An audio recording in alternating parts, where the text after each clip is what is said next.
Certains disent que les poulpes sont des extraterrestres à cause de leur intelligence, de leurs trois cœurs ou de leur capacité à changer de couleur. Mais ce spécimen est peut-être le plus étrange. Les argonautes, ou pour commencer, lorsque le mâle est prêt à se reproduire, il s'arrache son membre, appelé ectocotyle, et le laisse sur le site de fécondation de la femelle, où plus de 40 000 petits naissent. Leur particularité, les femelles produisent du carbonate de calcium avec leurs bras dorsaux pour former une coquille semblable à du papier. Elle sert d'incubateur pour protéger les petits. Si elle est abîmée, elle la répare. Fait curieux, elle n'est pas reliée par un muscle mais tenue par leurs tentacules. D'ailleurs, on a observé des comportements où ils s'attachent aux ombrelles des méduses, les utilisant comme moyen de transport et de protection. Cela démontre une fois de plus que les céphalopodes sont sacrément intelligents. Et ce sera tout. Comme je vous le dis toujours, n'oubliez pas de me suivre et d'aimer la nature. Merci. Voici les crevettes vampires, et oui, elles peuvent devenir ton animal de compagnie. Comme toujours, avant de commencer, n'oublie pas d'acheter des spécimens élevés en captivité et de vérifier la législation de ton pays. Elles se distinguent par des appendices en éventail utilisés pour filtrer l'eau et se nourrir de microfaunes, sédiments et détritus. Avoir des courants dans l'aquarium assure un bon flux pour qu'elles attrapent leur nourriture. Elles mesurent en général 10 cm, peuvent grandir davantage et vivre jusqu'à 10 ans si bien soignées. En raison de leur taille, un aquarium de 20 gallons est le minimum requis, mais plus il est grand, mieux c'est. Mais un substrat de sable, beaucoup de végétation et des cachettes, car elles ont tendance à être timides. Je te laisse les paramètres de l'eau à l'écran. Pense à cycler ton aquarium, installer une filtration et acclimater tes crevettes qui vivent bien en groupe, sont nocturnes et cohabitent avec d'autres poissons. Je te laisse d'autres options d'alimentation à l'écran et pense à faire tes propres recherches. En résumé, nous donnons 7-10 à la crevette vampire. Comme toujours, suivez-moi et aimez la nature, merci. Si tu regardes ceci, tu aimes probablement vivre. Enfin, je l'espère. Et c'est pareil pour ces crabes. Donc quand ils sont stressés ou se sentent menacés, ils préfèrent s'arracher une pince. Ils espèrent qu'en les chassant, le prédateur joue avec leur pince et qu'ils puissent fuir. C'est ce qu'on appelle la fameuse autodomie, et eux, ils peuvent la régénérer et survivre, toi non, alors ne le fais pas. Et ce sera tout. Comme je vous le dis toujours, n'oubliez pas de me suivre et d'aimer la nature. Merci. Tout le monde parle de ce poisson, le poisson diable. Littéralement, mon fil d'actualité est comme ça. Mais ne t'inquiète pas, nous allons parler du poisson ruban, qui, pour commencer, dans le folklore japonais. Ceux-ci apportent le malheur, des tremblements de terre et des catastrophes. Tout comme les poissons diables, ils vivent dans les profondeurs de la mer et ne remontent à la surface que pour mourir. Ils atteignent une longueur moyenne de 8 mètres, mais il y a eu des cas enregistrés de spécimens dépassant les 10 mètres. Ça fait environ 33 sandwichs Subway pour te donner une idée. Ils sont ainsi les plus longs poissons osseux du monde et comme beaucoup de grandes créatures, se nourrissent de krill et de plancton. Ils ont un corps argenté iridescent, une nageoire dorsale et une houppe cramoisie, faisant d'eux des poissons très impressionnants. En plus, des décharges électriques ont été signalées. Donc si le poisson diable a une lampe, celui-ci te choque. Il appartient à la mythologie japonaise et n'est pas vaincu par un poisson clown ni un poisson chirurgien atteint d'Alzheimer. N'oubliez pas de me suivre et d'aimer la nature, merci.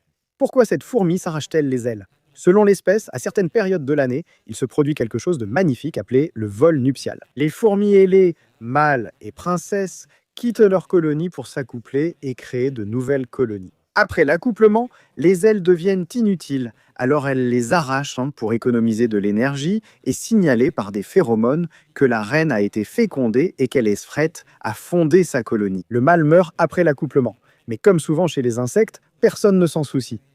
Dis-moi en commentaire si tu t'arracherais les ailes après t'être accouplé, même si j'en doute. Voilà tout. Comme je vous le dis, suivez-moi et aimez la nature, merci. La nature ne pardonne pas, c'en est le meilleur exemple. Ce que nous voyons sur l'image, c'est un martin-pêcheur, un oiseau magnifique, qui se pose sur les branches en calculant la réfraction de l'eau, anticipant où sera sa proie, qui normalement, oui, ce sont des poissons, mais aussi des insectes. Il plonge en piqué pour attraper sa proie, et si celle-ci bouge beaucoup, il la frappe contre les branches ou une surface pour l'étourdir. Cependant, la moindre erreur modifie sa trajectoire, ce qui aboutit à cette fin si malheureuse. Ces oiseaux sont entièrement adaptés avec une troisième paupière pour se protéger sous l'eau, un plumage qui agit comme un imperméable, mais malheureusement, ils ne sont pas adaptés pour traverser les feuilles. Et ce serait tout. Comme je le dis toujours, suivez-moi et aimez la nature. Merci. Bob l'éponge ne t'a pas menti. Ce type existe vraiment et il est géant. Les annélides sont un groupe d'invertébrés qui, à la différence des chenilles, ne se transforment pas en beaux papillons. Ils restent comme ça, à ramper toute leur vie. Mais passons à ce qui t'intéresse. Il y a des vers de terre qui peuvent atteindre 2 mètres et le plus grand se trouve en Australie. Rien de surprenant. Mais en Amérique du Sud, le ver de terre géant, dans ce clip, rivalise avec un serpent corail. Il existe des annélides terrestres, aquatiques et des sangsues. Ils se reproduisent sexuellement, asexuellement ou par fragmentation. Si on les coupe, ils deviennent deux. Malgré leur apparence simple, ils comptent parmi les êtres vivants les plus importants et abondants.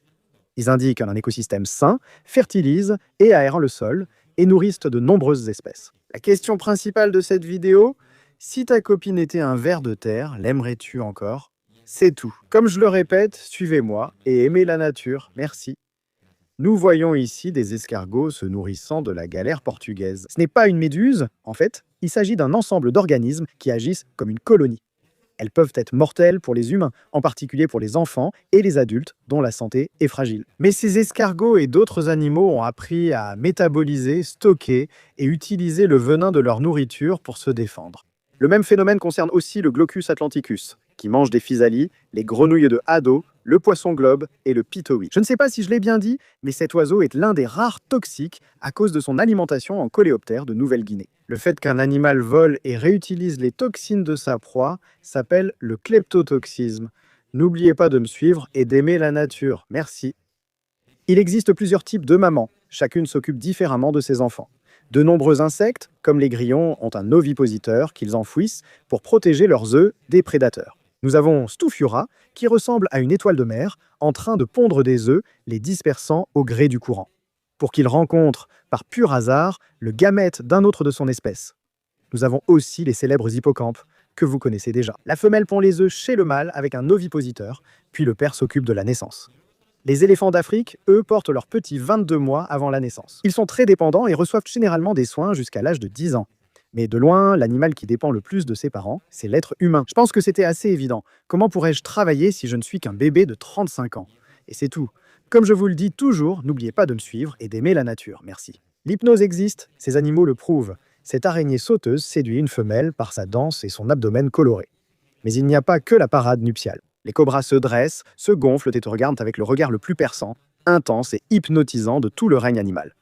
Cela sert à paralyser leur proie et à la rendre plus facile à chasser. Le poisson abyssal, très tendance, attire ses proies avec sa lumière avant de les manger, leur assurant une faim heureuse. On peut hypnotiser une poule en traçant une ligne droite devant elle. Elle reste alors immobile. Et voici la sèche, observe ses couleurs. Si j'étais un poisson, j'irais aussi vers elle pour qu'elle me mange. Pour moi, c'est l'animal le plus coloré et fascinant à observer. Dis-moi ce que tu en penses et si tu connais un autre animal aussi captivant. Comme je vous le dis, suivez-moi et aimez la nature. Merci. Pourquoi donner un bloc de sel aux chèvres, chevaux ou tout bétail? Le sodium est essentiel à leur santé, notamment pour les fonctions nerveuses et musculaires. Ces blocs contiennent aussi calcium, phosphore, magnésium, zinc, sélénium, bénéfiques pour les os, l'immunité et la fertilité. En plus, évidemment, s'ils lèchent le sel, cela va leur donner soif, ce qui aide à garder le bétail bien hydraté dans les climats chauds. Cela évite les carences nutritionnelles que les céréales, l'herbe ou tout autre régime ne peuvent pas fournir. Mais le plus grand avantage, c'est de les regarder et d'obtenir d'incroyables ASMR.